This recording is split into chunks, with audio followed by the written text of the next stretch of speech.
The doll in the woods. The search lasted for days. Anna's parents, Mark and Evelyn, combed every inch of the dense forest behind their home, calling her name until their voices were hoarse. The police, neighbors, and search dogs found no trace of the 8-year-old girl who had wandered off after dinner, chasing fireflies into the trees. Then, on the 7th night, they found it. A small, decrepit doll sat at the base of an ancient oak tree, partially buried beneath fallen leaves.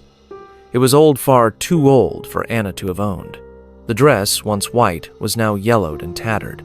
Its glassy blue eyes were wide open, staring blankly, and its mouth, though stitched into a soft smile, seemed unnervingly forced. Evelyn picked it up, a cold chill running through her veins.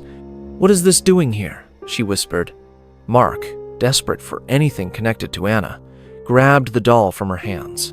It was unnaturally heavy, as if something inside weighed it down.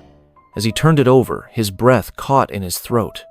A small, faded A was stitched into the back of the doll's dress. Evelyn gasped. No, it can't be. The realization hit them both at once. This wasn't just some forgotten toy. It was Anna's doll, the one she had as a baby, the one that had mysteriously disappeared years ago. And then, the doll blinked. Evelyn shrieked and dropped it, scrambling backward. Mark's stomach lurched. It was impossible. Dolls don't blink. Dolls don't move. But this one did. Then, in a voice no louder than a whisper, the doll spoke. "Mommy?" Evelyn clamped a shaking hand over her mouth. Tears welled in her eyes. It was Anna's voice. Mark staggered back, his mind spinning.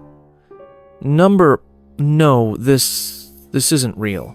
The doll's tiny, stitched mouth quivered, its glassy eyes now brimming with something that almost looked like fear. "It's me! Help me! Please!" Evelyn fell to her knees, hands trembling as she reached out.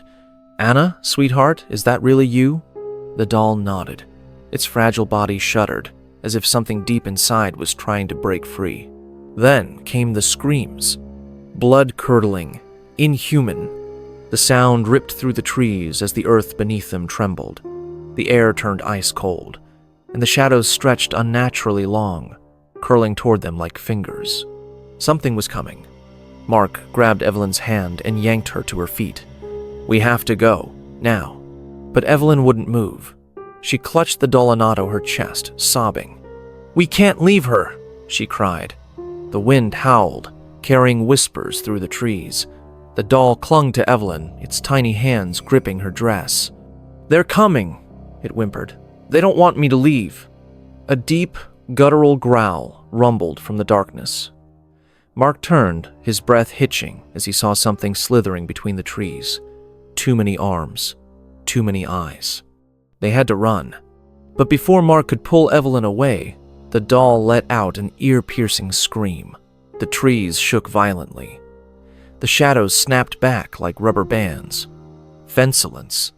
The air was warm again. The forest was still. Evelyn opened her eyes, clutching the doll in her hands. But it wasn't a doll anymore. It was Anna. Their little girl lay limp in Evelyn's arms, her small chest rising and falling in shallow breaths. She was back. She was alive. Mark dropped to his knees, pulling them both into his arms. Tears of relief streamed down his face. They didn't question how or why. They just ran. And as they left the forest behind, Evelyn risked one last glance over her shoulder. The oak tree where they had found the doll now stood taller than before. Its bark split open like a jagged mouth. And deep within its hollow, something watched them leave. Smiling. "Would you dare pick up a doll if you found one in the woods?"